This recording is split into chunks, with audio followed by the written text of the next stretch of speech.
So selling a call option, all right.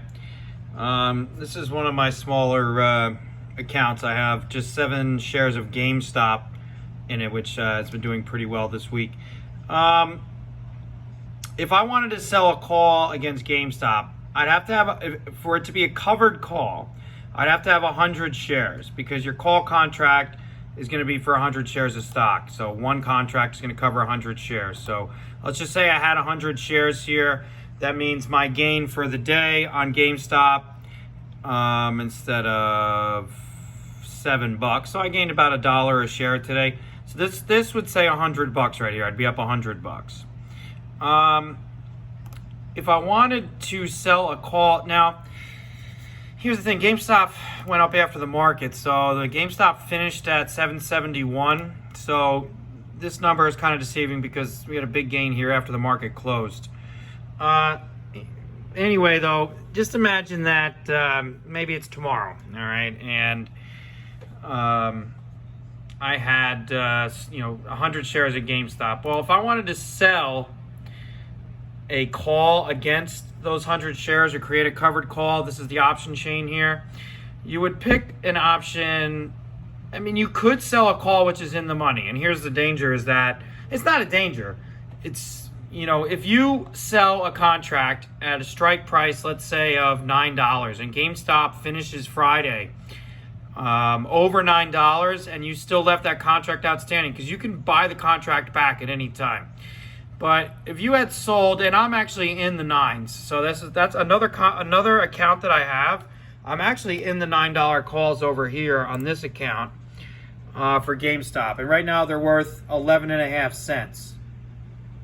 Now, if I was afraid that GameStop was going to finish Friday above $9 and I didn't want to deliver the shares, I could buy this contract back. So these contracts cost me 18.5 cents. Right now they're marked at 11.5. So if I were a seller over here, if I were you and you sold me those contracts, you're already winning and I'm down. Now tomorrow I'm going to be up because GameStop moved after the market. Moved from 771 to 830. It's a pretty significant move. These marks will probably go up to 20 cents at least. And anyway, though, at the end of the market today, I could have bought these contracts back at 11.5 cents, and I would have had a 6 cents gain, or a $6 gain. 6 cents per contract. Each contract's based off 100 shares. So I would have right there, I would have had a $6 gain. I could have bought those contracts back, and I'd still have my 100 shares of GameStop, because I wouldn't have had to have the contract execute on me, because I'm purchasing that contract back before expiration. Or, you could just take the chance that GameStop finishes below 9, and then this contract's going to expire worthless. So out of these 18.5 bucks you sold, you're going to get every dollar, because the contract's just going to expire worthless, and you sold me that contract for 18.5 bucks. And in the meantime, let's say GameStop finished at $8.89. Well, going back over here, my cost basis for GameStop is $7.27. So if GameStop finishes at $8.99, I realize a profit of $1.60. What is that? It would be $1.72 per share. I'd gain $1.72 per share, and then I'd even gain this extra 18.5 bucks because the contract I sold expired worthless. Now, if you happen to have to deliver the shares, let's say that this finished at $9 and your contract is valid and you have to deliver the shares.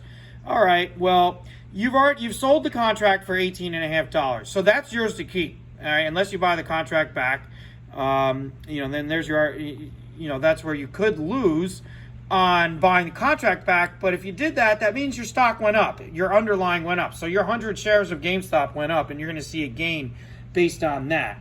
So let's say, though, that GameStop finished exactly at $9. All right, this $9 call contract for Friday is now valid. I'm not going to hold to expiration because I can't afford, I have 2 contracts, so I can't afford 200 shares. So my goal is tomorrow to sell this contract at profit, and I'm pretty sure I'll be able to. But you as a seller, if it finished at $9, well, you sold for 18.5. That's your dollars to keep, 18.5 bucks in your pocket no matter what. All right, these 100 shares of GameStop you have are now going to be gone. You have to deliver them, all right, to the person that you sold the contract for. Oh, you think you lost? No, you didn't, because you rode GameStop from $7, all right, and 27 cents all the way to $9. All right, that's $1.73 per share that you've gained, plus you've gained the $18.50 that you sold your contract for. Now, yeah, and you wake up Monday and, your shares of GameStop are all gone. But you gained here and you gained there. Where do you lose? Well, if GameStop goes to $10, that's where you're going to be in trouble. Well, not in trouble. You still win, but that's where you cap your losses, because you've sold at the $9 strike. And if GameStop goes to 10, you're going to see the gains up to 10 on the shares, but you're now delivering GameStop at $9 a share, even though it's selling for 10. So you've stopped your gains at $9, because that's where the contract is. Now, I personally don't think GameStop's going to finish Friday above 9, but like I said, for me, I can't afford to be holding these contracts. So I buy them, I buy low and I sell high, just like a stock. Options move a little bit faster, but the danger is you're fighting time and they depreciate with time. So if the stock trades sideways, and that's where you gain, because if the stock trades sideways, let's use Apple as an example. So not to get too extended here. Apple today. Apple was down $2.78 today. Here's the 2 days on Apple. We can make this chart probably a little bit bigger. And you'll see Apple closed Thursday at $134.30. So let's call it $134, all right? Now, let's say that you were convinced that if you wanted to be safe, I would have sold the 140s, all right? And you'd be like, you know what? This is the end for them. You can sell the 135s. All right, so Apple's not going any higher this week. Fine. Or how about this? Make an example. I bet you the 134s depreciated, even though they were in the money to start. Or how about here? I bet you let's go for the 125s. They definitely would have depreciated today, even though they're still in the money. But you could buy back those contracts tomorrow for less than you sold them for. It's essentially, like selling a stock short. So Apple closed yesterday, let's call it 134, even though it's not exact, all right? Opened up today because overnight trading went up. I think I texted you about it. Opened today at $138.43. All right, and then look, right out of the gate, Apple just got clobbered. Everybody sold it, and this is what I'm expecting, because if it's not Apple's trading 131, you multiply that by 4. I mean, Apple's essentially trading at $520 a share. I mean, it's outrageous. So, but let's just say to start the day, right even up here, or to finish yesterday, you sold the contracts. This can be the best example. Is towards the end of the day, you're like, you know what, Apple is not going to make much more of a run this week. So you sold the 135s. So we'll go look at the 135s, and you could have sold those. The 135s today were down $100. So yesterday you would have sold those 135s for $2.15 per contract approximately. So $215, okay? And you could have bought those contracts back for $1, so for $100, and your gain was $112 today, okay? That you would have gained on your contract sale if you had bought them back. You could, theoretically ride it out till Friday. See if that 135 expires worthless, and I bet you it does. I don't think Apple finishes above 135 this week, but you never know. It's Apple. Apple goes crazy. People just love the stock. So Apple today, based on yesterday, okay, Apple closed today down $2.78. So out of your 100 shares, right, you've lost $2.78 per share, so you're down $280, okay, on your 100 shares today. But if you had sold that 135 call for the $2.15 or $215 and bought that back for $1 today or $100, all right, you just cut your losses in half. Your $280 losses are being aided by, well, not, you didn't cut them in half, but your $280 losses, if you had bought back these calls today, and if Apple trades flat tomorrow, you're just going to gain even more money. But if you had bought them back today, you just, out of that $280 you just lost, just saved yourself $112, because you sold a covered call against the shares that you own. You sold the call yesterday. You bought the contract back today. You've gained $112 and you still own your 100 shares. And as I said, even if that happened to get expired, even if this contract happens to get exercised, then, well, your Apple went from 134, all right? Let's say it went past 135, so you gained $1. So you gained $100, all right, on the shares.